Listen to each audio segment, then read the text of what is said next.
ಆತ್ಮೀಯ ವೀಕ್ಷಕರೇ, ದೈವಾನ್ವೇಷಣೆ ಸತ್ಯವೇದ ಅಧ್ಯಯನ ಕಾರ್ಯಕ್ರಮಕ್ಕೆ ಸುಸ್ವಾಗತ. ಪ್ರಿಯರೇ, ನೀವು ನೀಡಿದ ಅಮೂಲ್ಯವಾದ ಕರೆಗಳಿಗಾಗಿ ವಂದನೆಗಳು. ಅನುದಿನವೂ ದೇವರ ವಾಕ್ಯಗಳನ್ನು ಅಭ್ಯಾಸ ಮಾಡಿರಿ. ಪ್ರಿಯರೇ, ದಾವೀದನು ಸೌಲನಿಗೆ ಹೆದರಿ ಫಿಲಿಷ್ಟಿಯರ ದೇಶಕ್ಕೆ ಹೋದನು. ಇದು ದಾವೀದನ ಜೀವಿತದ ಬಲವಾದ ನಂಬಿಕೆಗೆ ದೂರವಾದ ವಿಚಾರವಾಗಿತ್ತು. ನಾವು ಕೂಡ ಅವನಂತೆ ತಪ್ಪಿ ಹೋಗುವವರಾಗಿದ್ದೇವೆ. ಇಂದು ನಾವು ನಮ್ಮ ಅಧ್ಯಯನದಲ್ಲಿ ಸತ್ಯವನ್ನು ತಿಳಿದುಕೊಳ್ಳೋಣ. ಬನ್ನಿರಿ, ಪ್ರಾರ್ಥನಾ ಪೂರ್ವಕವಾಗಿ ದೇವರ ವಾಕ್ಯವನ್ನು ಅಧ್ಯಯನ ಮಾಡೋಣ. ಕರ್ತನಲ್ಲಿ ಪ್ರೀತಿಯುಳ್ಳ ಸಹೋದರ ಸಹೋದರಿಯರೇ, ನೀವು ನನ್ನ ವಾಕ್ಯದಲ್ಲಿ ನೆಲೆಗೊಂಡವರಾದರೆ ನಿಜವಾಗಿ ನನ್ನ ಶಿಷ್ಯರಾಗಿದ್ದು ಸತ್ಯವನ್ನು ತಿಳಿದುಕೊಳ್ಳುವಿರಿ ಮತ್ತು ಸತ್ಯವು ನಿಮ್ಮನ್ನು ಬಿಡುಗಡೆ ಮಾಡುವುದು ಎಂಬುದಾಗಿ ಹೇಳಿದಂಥ ನಮ್ಮ ರಕ್ಷಕನಾದ ಯೇಸು ಕ್ರಿಸ್ತನ ಪರಿಶುದ್ಧವುಳ್ಳ ನಾಮದಲ್ಲಿ ನಿಮ್ಮೆಲ್ಲರಿಗೂ ನನ್ನ ಹೃದಯಪೂರ್ವಕವಾದ ಪ್ರೀತಿಯ ವಂದನೆಗಳು. ಕರ್ತನಲ್ಲಿ ಪ್ರಿಯರೇ, 1ನೇ ಸಮುವೇಲನ ಪುಸ್ತಕದ ಅಧ್ಯಯನದಲ್ಲಿ ನಾವು ಮುಂದೆ ಸಾಗುತ್ತಾ ಇದ್ದೇವೆ. ದಾವೀದನು ಫಿಲಿಷ್ಟಿಯರ ದೇಶದೊಳಕ್ಕೆ ಹೋದದ್ದು ಎಂಬ ವಿಚಾರವನ್ನು ಧ್ಯಾನಿಸೋಣ.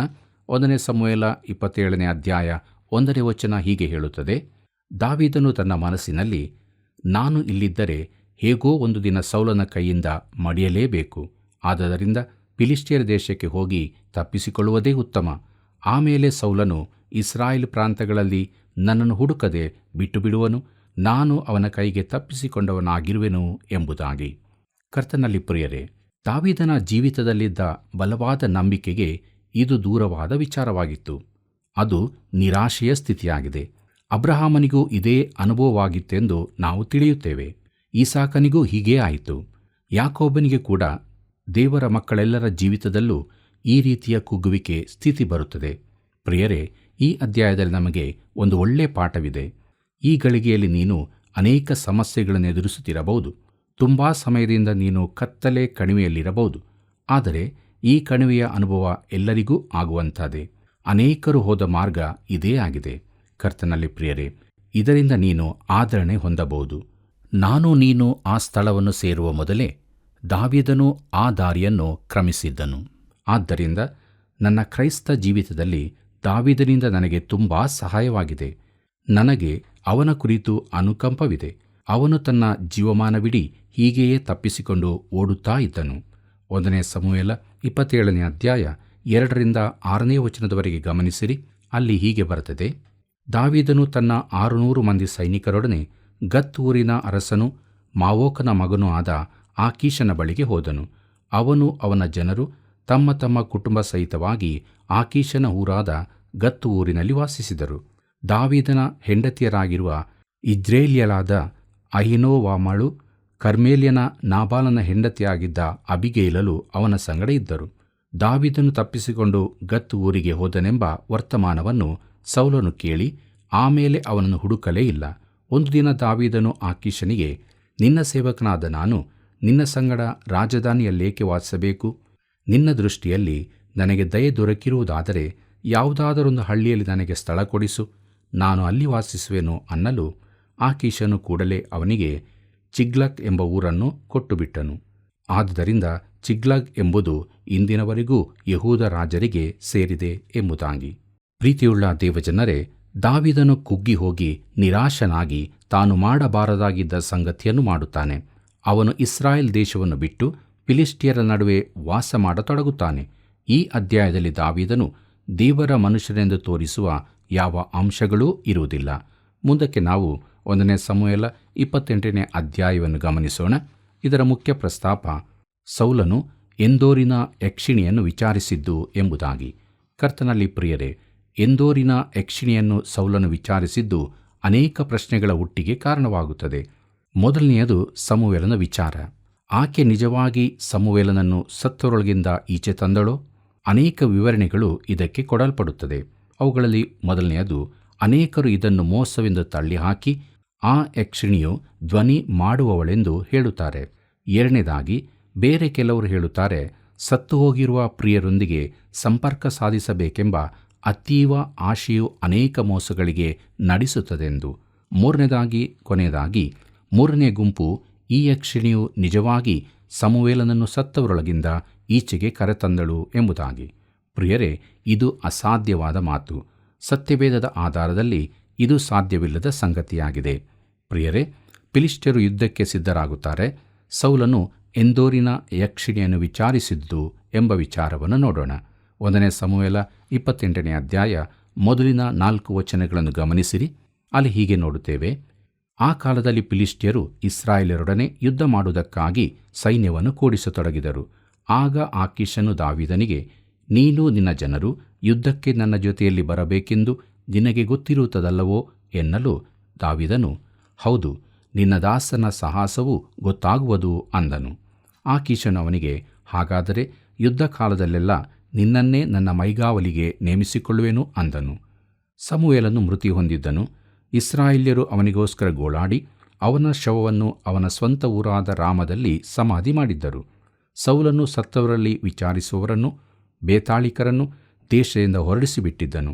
ಫಿಲಿಷ್ಟಿಯರು ಸೈನ್ಯ ಕೂಡಿಸಿಕೊಂಡು ಬಂದು ಶೂನೇಮಿನಲ್ಲಿ ಪಾಳೆಯ ಮಾಡಿಕೊಂಡಿದ್ದರು. ಸೌಲನು ಎಲ್ಲ ಇಸ್ರಾಯೇಲರೊಡನೆ ಬಂದು ಗಿಲ್ಬೋವದಲ್ಲಿ ಇಳುಕೊಂಡನು ಎಂಬುದಾಗಿ. ಪ್ರೀತಿಯುಳ್ಳ ದೇವಜನರೇ, ಫಿಲಿಷ್ಟಿಯರು ಇಸ್ರಾಯೇಲ್ಯರ ಮೇಲೆ ಯುದ್ಧಕ್ಕೆ ಹೋಗಲು ಮತ್ತೊಮ್ಮೆ ಸೈನ್ಯ ಕೂಡಿಸುತ್ತಿದ್ದರು. ಇಸ್ರಾಯೇಲರೊಂದಿಗಿನ ಯುದ್ಧದಲ್ಲಿ ತಾನು ಫಿಲಿಷ್ಟಿಯರಿಗೆ ಸಹಾಯ ಮಾಡುತ್ತೇನೆಂಬ ಮಾತು ದಾವೀದನು ಕೊಟ್ಟಿರಲಿಲ್ಲ. ಅಂಥ ಸಂದರ್ಭವನ್ನು ಅವನು ಖಂಡಿತವಾಗಿ ತಪ್ಪಿಸಿಕೊಳ್ಳುತ್ತಿದ್ದನು. ಸೌಲನು ಗಿಲ್ಬೋವದಲ್ಲಿ ತನ್ನ ಸೈನ್ಯವನ್ನು ಕೂಡಿಸಿಕೊಂಡನು ಎಂಬುದನ್ನು ನೋಡುತ್ತೇವೆ. ಮುಂದಕ್ಕೆ 1 ಸಮುವೇಲ 28ನೇ ಅಧ್ಯಾಯ 5ರಿಂದ 7 ವಚನದವರೆಗೆ ಗಮನಿಸಿರಿ. ಅಲ್ಲಿ ಹೀಗೆ ನೋಡುತ್ತೇವೆ. ಸೌಲನು ಫಿಲಿಷ್ಟಿಯರ ಪಾಳೆಯವನ್ನು ಕಂಡು ಬಹಳ ಭಯದಿಂದ ಎದೆ ಒಡೆದವನಾದನು. ಅವನು ಯೆಹೋವನ ಸನ್ನಿಧಿಯಲ್ಲಿ ವಿಚಾರಿಸಿದರೂ ಆತನು ಅವನಿಗೆ ಕನಸುಗಳಿಂದಾಗಲಿ ಊರೀಮಿನಿಂದಾಗಲಿ ಪ್ರವಾದಿಗಳಿಂದಾಗಲಿ ಉತ್ತರ ಕೊಡಲೇ ಇಲ್ಲ. ಆದುದರಿಂದ ಅವನು ತನ್ನ ಸೇವಕರಿಗೆ, ಸತ್ತವರಲ್ಲಿ ವಿಚಾರಿಸಬಲ್ಲ ಒಬ್ಬ ಸ್ತ್ರೀಯನ್ನು ಹುಡುಕಿರಿ, ನಾನು ಆಕೆಯ ಹತ್ತಿರ ಹೋಗಿ ವಿಚಾರಿಸುವೆನು ಎಂದು ಹೇಳಲಾಗಿ, ಅವರು ಅಂಥವಳೊಬ್ಬಳು ಎಂದೋರಿನಲ್ಲಿದ್ದಾಳೆ ಅಂದರು. ಕರ್ತನಲ್ಲಿ ಪ್ರಿಯರೇ, ದೇವರು ಸೌಲನೊಂದಿಗೆ ಮಾತನಾಡದ್ದರಿಂದ ಅವನು ನಿರಾಶನಾಗಿ ಸೈತಾನನ ಮೊರೆ ಹೋಗುತ್ತಾನೆ. ಎಂದೋರಿನ ಯಕ್ಷಿಣಿಯು ಒಳಧ್ವನಿಯಿಂದ ಮಾತನಾಡುವವಳಾಗಿರಬಹುದು. ಆಕೆ ಭಾಗಶಃ ದೆವ್ವದ ಶಕ್ತಿ ಹೊಂದಿದವಳು ಆಗಿದ್ದಿರಬಹುದು. ಆತ್ಮಗಳ ಸಾಮ್ರಾಜ್ಯದ ಕುರಿತಾಗಿ ನಾನು ಸ್ವಲ್ಪ ತಿಳಿಯಲಪೇಕ್ಷಿಸುತ್ತೇನೆ. ಧಾರ್ಮಿಕ ಜೀವಿತದಲ್ಲಿ ಅನೇಕ ದಿಗ್ಭ್ರಮೆಗೊಳಿಸುವ ಸಂಗತಿಗಳು ಈ ದಿನಗಳಲ್ಲಿ ನಡೆಯುತ್ತವೆ. ಪ್ರಿಯರೇ, ಆಧುನಿಕ ಮಂತ್ರತಂತ್ರಗಳು ಇಲ್ಲವೇ ಪ್ರಾಚೀನ ಪ್ರೇತವಿದ್ಯ ಜನರನ್ನು ಆಕರ್ಷಿಸುವುಗಳಾಗಿವೆ. ಇದಕ್ಕೆ ಅವರು ಕೊಡುವ ಸಮರ್ಥನೆ ಏನೆಂದರೆ ಎಂದೋರಿನ ಯಕ್ಷಿಣಿಯ ವೃತ್ತಾಂತವೇ. ಅವಳು ಸಮುವೇಲನನ್ನು ಸತ್ತವರೊಳಗಿಂದ ಹಿಂದಕ್ಕೆ ತರಲಿಲ್ಲವೇ ಎಂಬುದಾಗಿ. ಆದರೆ ಇಲ್ಲಿ ಪ್ರಶ್ನೆ ಏನೆಂದರೆ, ಸಮುವೇಲನು ನಿಜವಾಗಿಯೂ ಸತ್ತವರೊಳಗಿಂದ ಬಂದು ಸೌಲನೊಂದಿಗೆ ಸಂಪರ್ಕ ಮಾಡಿದನೋ ಎಂಬುದೇ. ಇಂಥ ಘಟನೆ ದೇವರ ವಾಕ್ಯದಲ್ಲಿ ಇಲ್ಲಿ ಮಾತ್ರ ಬರೆಯಲ್ಪಟ್ಟಿದೆ. ಪ್ರಿಯರೇ, ಈ ಪ್ರಶ್ನೆಗೆ ಉತ್ತರಿಸುವ ಮೊದಲು ಕೆಲವು ಹಿನ್ನೆಲೆಯ ಪ್ರಾಮುಖ್ಯ ಸಂಗತಿಗಳನ್ನು ನಾವು ಗಮನಿಸಬೇಕಾಗಿದೆ. ಸತ್ಯವೇದದಲ್ಲಿ ಮಾಂತ್ರಿಕ ಬೇತಾಳಿಕರ ಬಳಿ ಹೋಗುವುದನ್ನು ಸ್ಪಷ್ಟವಾಗಿ ಖಂಡಿಸಲಾಗಿದೆ. ಧರ್ಮೋಪದೇಶಕಾಂಡ 18ನೇ ಅಧ್ಯಾಯ 9ನೇ ವಚನದಿಂದ 14ನೇ ವಚನದಲ್ಲಿ ಬರೆದದ್ದನ್ನು ನೋಡಿರಿ. ಅಲ್ಲಿ ಹೀಗೆ ನೋಡುತ್ತೇವೆ.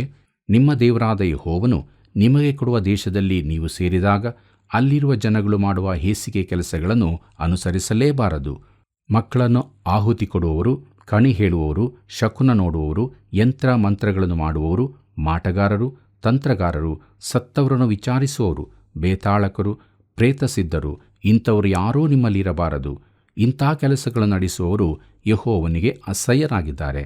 ನಿಮ್ಮ ದೇವರಾದ ಯೆಹೋವನು ಇಂಥ ಹೇಯ ಕೃತ್ಯಗಳನ್ನು ಮಾಡುವ ಆ ಜನಾಂಗಗಳನ್ನು ನಿಮ್ಮೆದುರಿನಿಂದ ಹೊರಡಿಸಿಬಿಡುತ್ತಾನಲ್ಲ. ನೀವು ನಿಮ್ಮ ದೇವರಾದ ಯೆಹೋವನ ಸೇವೆಯ ವಿಷಯದಲ್ಲಿ ಸದಾಚಾರವುಳ್ಳವರಾಗಿರಬೇಕು. ನೀವು ಸ್ವಾಧೀನ ಮಾಡಿಕೊಳ್ಳುವ ದೇಶದ ಜನಾಂಗಗಳು ಶಕುನಗಳನ್ನು ನೋಡುತ್ತಾರೆ, ಯಂತ್ರ ಮಂತ್ರಗಳನ್ನು ಮಾಡುತ್ತಾರೆ. ನೀವಾದರೂ ಹಾಗೆ ಮಾಡುವುದಕ್ಕೆ ನಿಮ್ಮ ದೇವರಾದ ಯೆಹೋವನಿಂದ ಅಪ್ಪಣೆ ಹೊಂದಲಿಲ್ಲ ಎಂಬುದಾಗಿ. ಕರ್ತನಲ್ಲಿ ಪ್ರಿಯರೇ, ಮೇಲೆ ಹೇಳಿದ ಅಸಹ್ಯ ನಿಷಿದ್ಧ ವಿಚಾರಗಳನ್ನು ಅನುಸರಿಸುವ ದಿನಗಳಲ್ಲಿ ನಾವು ವಾಸ ಮಾಡುತ್ತಾ ಇದ್ದೇವೆ. ನಕ್ಷತ್ರಗಳನ್ನು ನೋಡುವ ವಿಚಾರದಲ್ಲಿ ಜನರ ಆಸಕ್ತಿ ಬಹಳವಾಗಿ ಹೆಚ್ಚಿದೆ. ಅನೇಕರು ಜಾತಕಗಳನ್ನು ಕೊಂಡುಕೊಳ್ಳುತ್ತಾರೆ. ಪ್ರತಿ ವರ್ಷ ಭವಿಷ್ಯ ಹೇಳುವವರಿಗೆ ಕೋಟ್ಯಾಂತರ ಹಣ ದೊರಕುತ್ತದೆ. ಪ್ರೀತಿಯುಳ್ಳ ದೇವಜನರೇ, ಇಂತಹದನ್ನು ದೇವರ ವಾಕ್ಯವು ಸ್ಪಷ್ಟವಾಗಿ ಖಂಡಿಸುತ್ತದೆಂದು ನಾನು ಹೇಳಬಯಸುತ್ತೇನೆ. ಮತ್ತು ಅದಕ್ಕಾಗಿ ದೇವರು ಅನೇಕ ಜನಾಂಗಗಳನ್ನು ದಂಡಿಸಿರುತ್ತಾನೆ. ತನ್ನನ್ನು ಬಿಟ್ಟು ಈ ಎಲ್ಲ ಅಸಹ್ಯ ವಿಚಾರಗಳಿಗೆ ತಿರುಗಿಕೊಂಡ ತನ್ನ ಸ್ವಜನರನ್ನೇ ದೇವರು ದೇಶದಿಂದ ಹೊರಡಿಸಿರುತ್ತಾನೆ. ಪ್ರಿಯ ಸ್ನೇಹಿತರೆ, ಈ ದಿನಗಳಲ್ಲಿ ಪ್ರಚಲಿತವಿರುವ ಕಾರ್ಯಗಳು ಇವೇ ಆಗಿವೆ. ಸತ್ಯವೇದವು ಇದರ ಅಪಾಯದ ಕುರಿತು ನಮ್ಮನ್ನು ಎಚ್ಚರಿಸುತ್ತದೆ ಮತ್ತು ಇಂಥ ಕಾರ್ಯಗಳು ಹೆಚ್ಚಾಗುತ್ತಾ ಬರುತ್ತವೆಂದು ಎಚ್ಚರಿಕೆಯನ್ನು ಕೂಡ ಕೊಡುತ್ತದೆ.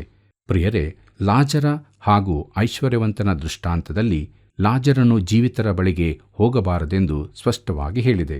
ಪೌಲನು ಆಕಾಶದವರೆಗೆ ಮೇಲಕ್ಕೆತ್ತಲ್ಪಟ್ಟರೂ ಮೌನವಾಗಿರಿಸಲ್ಪಟ್ಟನು. ತಾನು ಏನು ನೋಡಿದೆನೆಂಬುದನ್ನು ಅವನು ಹೇಳಲಾರದವನಾದನು. ಪ್ರಿಯರೇ, ಸೈತಾನನು ನಿಜವಾಗಿ ಪೂಜಿಸಲ್ಪಡುವ ಸ್ಥಳಗಳು ಇಂದು ದೇವಾಲಯಗಳೆಂದೇ ಕರೆಯಲ್ಪಡುತ್ತಿದೆ. ಕೊನೆಯ ದಿನಗಳಲ್ಲಿ ಇಂಥವುಗಳು ಹೆಚ್ಚಾಗುತ್ತದೆಂದು ದೇವರ ವಾಕ್ಯವು ತಿಳಿಸುತ್ತದೆ. ಈಗ ಸೌಲನು ಎಂದೋರಿನ ಯಕ್ಷಿಣಿಯ ಬಳಿಗೆ ಹೋಗುವುದನ್ನು ನಾವು ನೋಡುತ್ತೇವೆ. 1 ಸಮುವೇಲ 28ನೇ ಅಧ್ಯಾಯ 8ನೇ ವಚನದಿಂದ 13ನೇ ವಚನದವರೆಗೆ ಗಮನಿಸಿರಿ.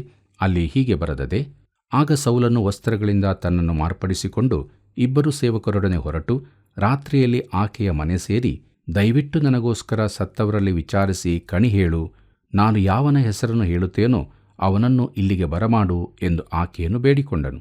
ಆಗ ಆಕೆಯು ಅವನಿಗೆ, ಸೌಲನು ಮಾಡಿದ್ದು ನಿನಗೆ ಗೊತ್ತುಂಟು. ಅವನು ಸತ್ತವರಲ್ಲಿ ವಿಚಾರಿಸುವವರನ್ನು ಬೇತಾಳಿಕರನ್ನು ದೇಶದಿಂದ ಹೊರಡಿಸಿಬಿಟ್ಟನಲ್ಲ. ಹೀಗಿದ್ದರೂ ನಾನು ಸಾಯುವಂತೆ ನೀನು ನನ್ನ ಪ್ರಾಣಕ್ಕೆ ಉರಲೊಡ್ಡುವುದೇಕೆ ಅಂದಳು. ಅದಕ್ಕೆ ಸೌಲನು, ಯೆಹೋವನಾಣೆ, ಈ ವಿಷಯದಲ್ಲಿ ನೀನು ದಂಡನೆಗೆ ಗುರಿಯಾಗುವುದಿಲ್ಲ ಎಂದು ಆಕೆಗೆ ಯೆಹೋವನ ಹೆಸರಿನಲ್ಲಿ ಪ್ರಮಾಣ ಮಾಡಿದನು. ಆಗ ಸ್ತ್ರೀಯು, ನಿನಗೆ ಯಾರನ್ನು ಬರಮಾಡಬೇಕು ಎನ್ನಲು ಸಮುವೇಲನನ್ನು ಎಂದು ಉತ್ತರ ಕೊಟ್ಟನು. ಆ ಸ್ತ್ರೀಯು ಸಮುವೇಲನನ್ನು ಕಂಡ ಕೂಡಲೇ ಗಟ್ಟಿಯಾಗಿ ಕೂಗಿ ಸೌಲನಿಗೆ, ನೀನು ನನ್ನನ್ನು ವಂಚಿಸಿದ್ದೇಕೆ? ನೀನು ಸೌಲನಲ್ಲವೋ ಅಂದಳು. ಅರಸನು, ಹೆದರಬೇಡ, ನಿನಗೇನು ಕಾಣಿಸುತ್ತದೆ ಎಂದು ಆಕೆಯನ್ನು ಕೇಳಲು, ಭೂಮಿಯೊಳಗಿಂದ ಒಬ್ಬ ದೇವನು ಬರುತ್ತಿರುವುದನ್ನು ನೋಡುತ್ತೇನೆ ಎಂದು ಉತ್ತರ ಕೊಟ್ಟಳು ಎಂಬುದಾಗಿ. ಕರ್ತನಲ್ಲಿ ಪ್ರಿಯರೇ, ಇದು ಯಕ್ಷಿಣಿಯನ್ನು ಭಯಪಡಿಸಿತು. ನೆಲದಿಂದ ಅಲೌಕಿಕ ವ್ಯಕ್ತಿಗಳು ಹೊರಗೆ ಬರುವುದನ್ನು ಅವಳು ನೋಡಿದಳು. ಈ ಘಟನೆಯ ವೃತ್ತಾಂತವನ್ನು ಗಮನವಿಟ್ಟು ಓದಿದರೆ ಸೌಲನು ಸಮುವೇಲನನ್ನು ಕಂಡಿರಲಿಲ್ಲವೆಂದು ತಿಳಿಯುತ್ತದೆ.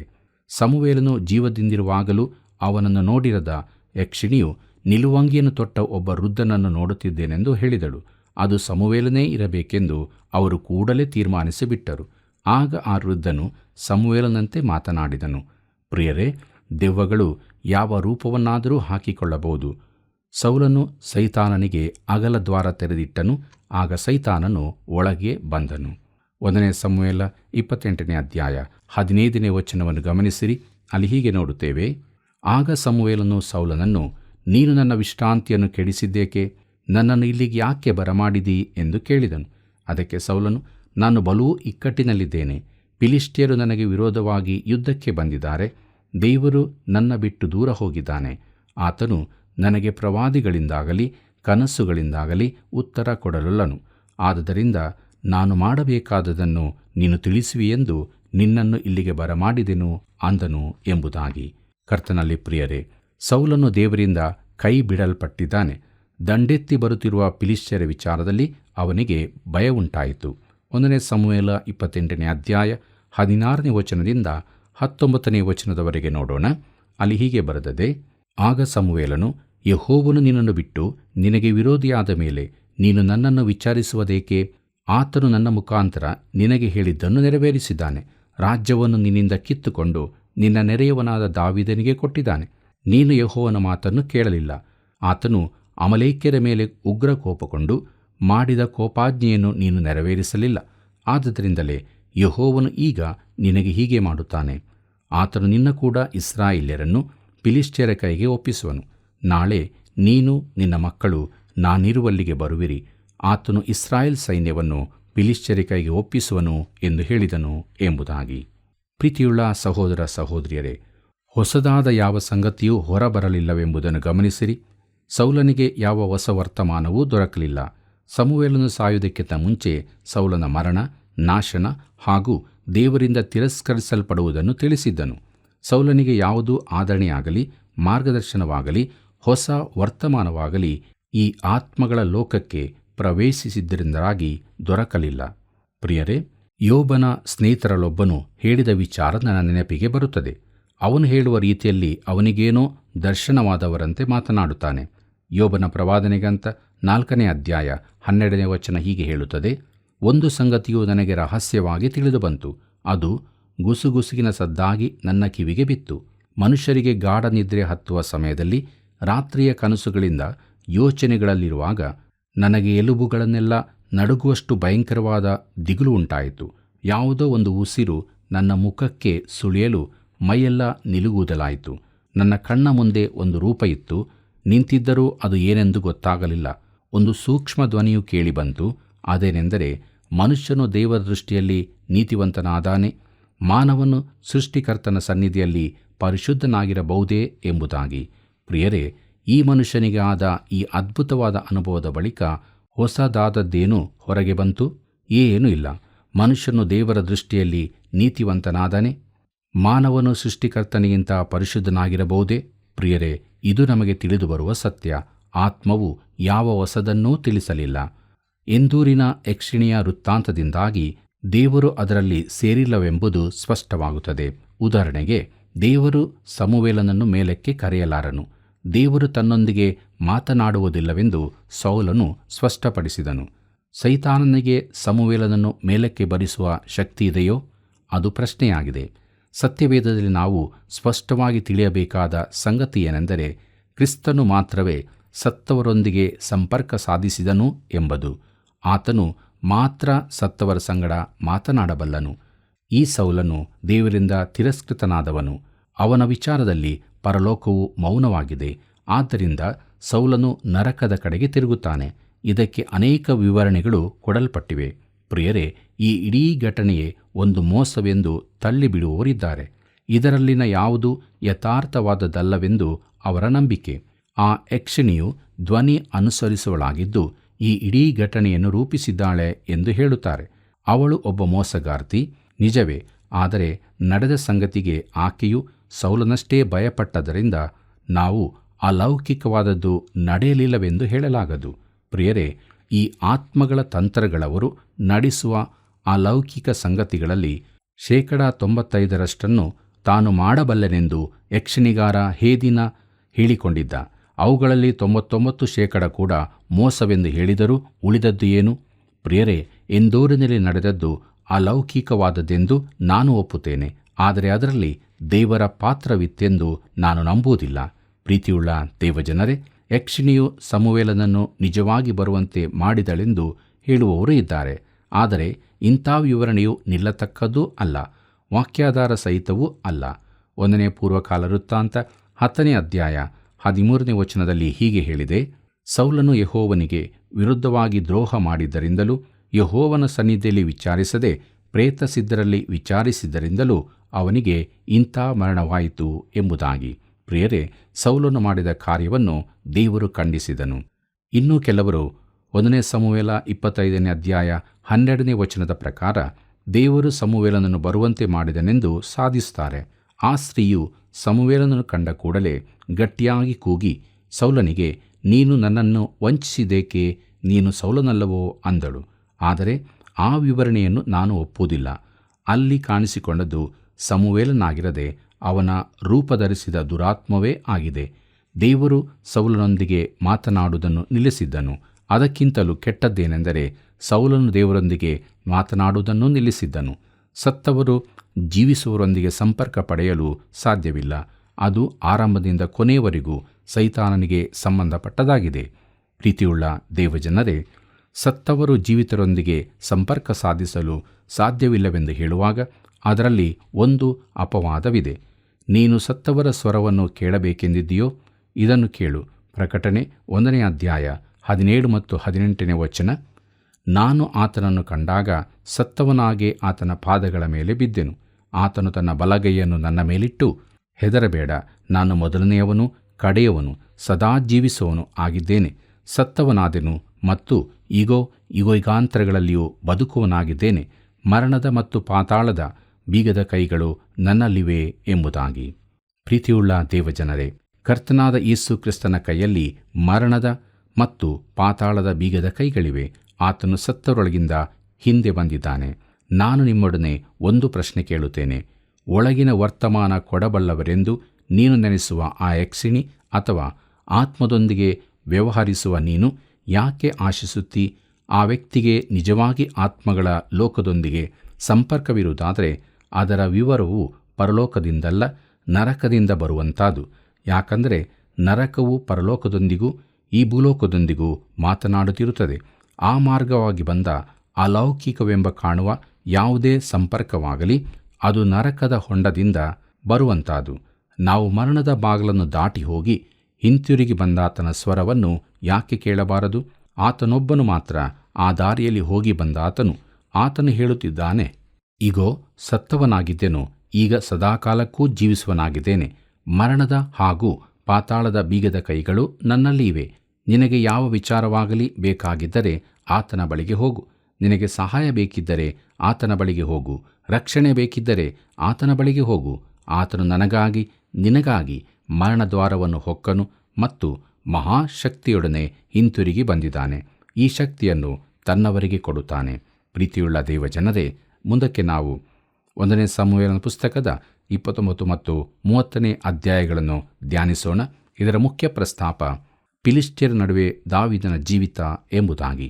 ಕರ್ತನಲ್ಲಿ ಪ್ರಿಯರೇ, 27ನೇ ಅಧ್ಯಾಯದಲ್ಲಿ ನಾವು ನೋಡಿದಂತೆ ದಾವೀದನು ನಿರಾಶೆಯಿಂದ ಖಿನ್ನನಾದನು. ಅವನನ್ನು ಕೊಲ್ಲಬೇಕೆಂದು ಸೌಲನು ನಿರ್ಧರಿಸಿದ್ದರಿಂದ ಅವನು ಇಸ್ರಾಯೇಲ್ ದೇಶವನ್ನು ಬಿಟ್ಟನು. ದಾವೀದನು ದೇಶ ಬಿಡಬೇಕೆಂದು ದೇವರು ಹೇಳಿರಲಿಲ್ಲ. ಅಬ್ರಹಾಮನಿಗೂ ದೇವರು ಹೇಳಿರಲಿಲ್ಲ. ಈ ಇಬ್ಬರಲ್ಲಿಯೂ ಕೂಡ ನಂಬಿಕೆಯ ಕೊರತೆ ಇದ್ದರಿಂದ ಹೀಗಾಯಿತು. ದಾವೀದನು ದೇಶವನ್ನು ಬಿಟ್ಟು ಫಿಲಿಷ್ಟಿಯರ ದೇಶಕ್ಕೆ ಹೋದನು.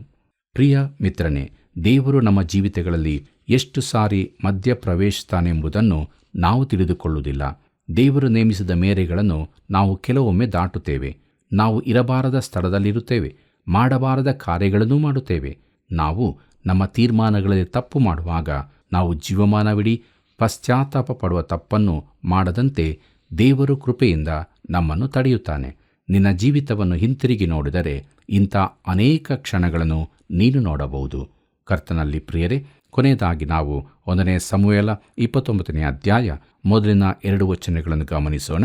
ಅಲ್ಲಿ ಹೀಗೆ ಬರೆದದೆ, ಫಿಲಿಷ್ಟಿಯರು ತಮ್ಮ ಸೈನ್ಯವನ್ನು ಕೂಡಿಸಿಕೊಂಡು ಬಂದು ಆಫೇಕಿನಲ್ಲಿ ಪಾಳೆಯ ಮಾಡಿಕೊಂಡರು. ಇಸ್ರಾಯೇಲ್ಯರು ಇಜ್ರೇಲ್ ಬೈಲಿನಲ್ಲಿರುವ ಬುಗ್ಗೆಯ ಬಳಿಯಲ್ಲಿ ಇಳುಕೊಂಡರು.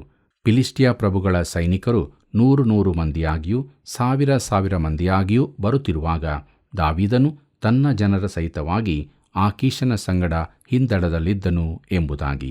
ಪ್ರೀತಿಯುಳ್ಳ ದೇವಜನರೇ, ನೋಡಿರಿ, ಯುದ್ಧವು ಪ್ರಾರಂಭವಾಗಲಿಕ್ಕಿರುವಾಗ ದಾವೀದನು ಅವನ ಜನರು ಫಿಲಿಷ್ಟಿಯರ ಸಂಗಡ ಹೊರಟರು. ಫಿಲಿಷ್ಟಿಯ ಪ್ರಭುಗಳೆಲ್ಲರಿಗೂ ದಾವೀದನ ಪರಿಚಯವಿತ್ತು. ಅವನು ತಮ್ಮೊಂದಿಗೆ ಬರುವುದನ್ನು ಅವರು ನೋಡಿದಾಗ ಅವರು ಅದನ್ನು ಇಷ್ಟಪಡಲಿಲ್ಲ. ನಿನ್ನ ವೈರಿಯಾಗಿದ್ದವನು ಪಕ್ಕನೆ ನಿನ್ನ ಸ್ನೇಹಿತನಂತೆ ಬರುವುದನ್ನು ನೀನು ಕೂಡ ಇಷ್ಟಪಡಲಾರಿ ಅಲ್ಲವೇ? ಕ್ರೈಸ್ತ ಸಹೋದರಲ್ಲಿ ಕೂಡ ಇದು ಕೆಲವೊಮ್ಮೆ ನಡೆಯುತ್ತದೆ. ಮೊದಲು ವೈರತ್ವದಲ್ಲಿರುವವನೊಬ್ಬನು ಪಕ್ಕನೆ ಸ್ನೇಹದಿಂದಿರುವುದಾದರೆ ಇವನು ನಿಜವಾಗಿ ನನ್ನ ಸ್ನೇಹಿತನೋ ಇಲ್ಲವೇ ಯಾವುದಾದರೂ ಕೆಟ್ಟ ಉದ್ದೇಶದಿಂದ ಸ್ನೇಹಿತನಂತೆ ನಟಿಸುತ್ತಾನೋ ಎಂದು ನಾವು ಸಂಶಯ ಪಡುವುದು ಸಹಜವಾದದ್ದೇ.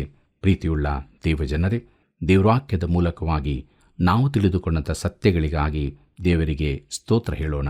ಅನೇಕ ಬಾರಿ ನಾವು ಕೂಡ ದೇವರು ಮೆಚ್ಚದೇ ಇರುವಂಥ ಮಾರ್ಗದಲ್ಲಿ ನಡೆದವರಾಗಿದ್ದೇವೆ. ನಮ್ಮ ಮಾರ್ಗಗಳನ್ನು ಬದಲಾಯಿಸಿದವರಾಗಿದ್ದೇವೆ. ನಮ್ಮನ್ನು ನಾವೇ ಪರೀಕ್ಷಿಸಿಕೊಳ್ಳೋಣ. ಒಂದು ವೇಳೆ ನಾವು ಕೇಡಿನ ಮಾರ್ಗದಲ್ಲಿರುವುದಾದರೆ ಸನಾತನ ಮಾರ್ಗದಲ್ಲಿ ನಮ್ಮನ್ನು ನಡೆಸುವಂತೆ ದೇವರ ಬಳಿಯಲ್ಲಿ ಬೇಡಿಕೊಳ್ಳೋಣ ಮತ್ತು ಆತನ ಬಲವನ್ನು ಕೃಪೆಯನ್ನು ಹೊಂದಿದವರಾಗಿ ನಿತ್ಯ ಜೀವದ ನಿರೀಕ್ಷೆಯಲ್ಲಿ ಮುಂದೆ ಸಾಗೋಣ. ಹೀಗಾಗುವಂತೆ ದೇವರು ತಾನು ನಮಗೆ ಸಹಾಯ ಮಾಡಿ ನಡೆಸಲಿ. ಕರ್ತನ ಕೃಪೆಯು ಸದಾ ನಿಮ್ಮ ಸಂಗಡ ಇರಲಿ. ಪ್ರಿಯರೇ, ಕೆಲವರು ವಂಚಿಸುವ ಆತ್ಮಗಳ ನುಡಿಗಳಿಗೂ ದೆವ್ವಗಳ ಬೋಧನೆಗಳಿಗೂ ಲಕ್ಷ್ಯ ಕೊಟ್ಟು ಕ್ರಿಸ್ತ ನಂಬಿಕೆಯಿಂದ ಭ್ರಷ್ಟರಾಗುವರು ಎಂಬುದನ್ನು ನೋಡುವಾಗ ಈ ದಿನಗಳಲ್ಲಿ ಈ ಸಂಗತಿಗಳು ನಡೆಯುತ್ತದೆ. ನಾವು ಎಚ್ಚರವಾಗಿದ್ದು ಇವುಗಳಿಂದ ದೂರವಾಗಿದ್ದು ದೇವರ ಮೇಲಿನ ನಂಬಿಕೆಯಲ್ಲಿ ಜೀವಿಸಿದರೆ ಆಶೀರ್ವಾದ ಹೊಂದಿಕೊಳ್ಳುತ್ತೇವೆ. ಪ್ರಾರ್ಥನೆ ಮಾಡಿಕೊಳ್ಳೋಣ. ಕರುಣಾಳು ದೇವರೇ, ನೀನು ಕೊಟ್ಟಂಥ ಅಮೂಲ್ಯವಾದ ಸಮಯದಲ್ಲಿ ನಿನ್ನ ವಾಕ್ಯಗಳನ್ನು ಅಭ್ಯಾಸ ಮಾಡೋದಕ್ಕೆ ಸಹಾಯ ಮಾಡಿದ್ದಕ್ಕಾಗಿ ನಿನಗೆ ಸ್ತೋತ್ರ. ಕೇಳಿಸಿಕೊಂಡ ಸತ್ಯಗಳಿಗೆ ನಾವು ವಿಧೇಯರಾಗಿ ಕ್ರಿಸ್ತ ನಂಬಿಕೆ ಜೀವಿತವನ್ನು ದಿನಾಲೂ ಜೀವಿಸೋದಕ್ಕೆ ಸಹಾಯ ಮಾಡು. ನಮ್ಮೆಲ್ಲ ವೀಕ್ಷಕರನ್ನು ಕರುಣ ಮಾಡು. ದಿನೇ ದಿನೇ ನಂಬಿಕೆಯಲ್ಲಿ ಇವರು ಬೆಳೆಯುತ್ತಾ ನಿನ್ನ ವಾಕ್ಯದಿಂದ ತುಂಬಿಸಲ್ಪಟ್ಟವರಾಗಿ ನಿನ್ನ ಆಶೀರ್ವಾದ ಹೊಂದಿದವರಾಗಿ ಜೀವಿಸೋದಕ್ಕೆ ಸಹಾಯ ಮಾಡು. ಸೈತಾನನ ತಂತ್ರೋಪಾಯಗಳಿಂದ ತಪ್ಪಿಸಿ ಕಾಪಾಡಿ ನಡೆಸು. ಯೇಸುವಿನ ನಾಮದಲ್ಲಿ ಬೇಡಿದ್ದೇವೆ ತಂದೆಯೇ, ಆಮೇನ್. ಪ್ರಿಯರೇ, ಇಂದಿನ ದೇವರ ವಾಕ್ಯ ಧ್ಯಾನವು ನಿಮಗೆ ಆಶೀರ್ವಾದದಾಯಕವಾಗಿದೆ ಅಲ್ಲವೇ? ನಿಮ್ಮ ಆಶೀರ್ವಾದ ವಿಚಾರಗಳನ್ನು ನಮಗೆ ತಿಳಿಯಪಡಿಸಿರಿ. ದೇವರ ಕೃಪೆಯು ಸದಾ ನಿಮ್ಮ ಸಂಗಡ ಇರಲಿ.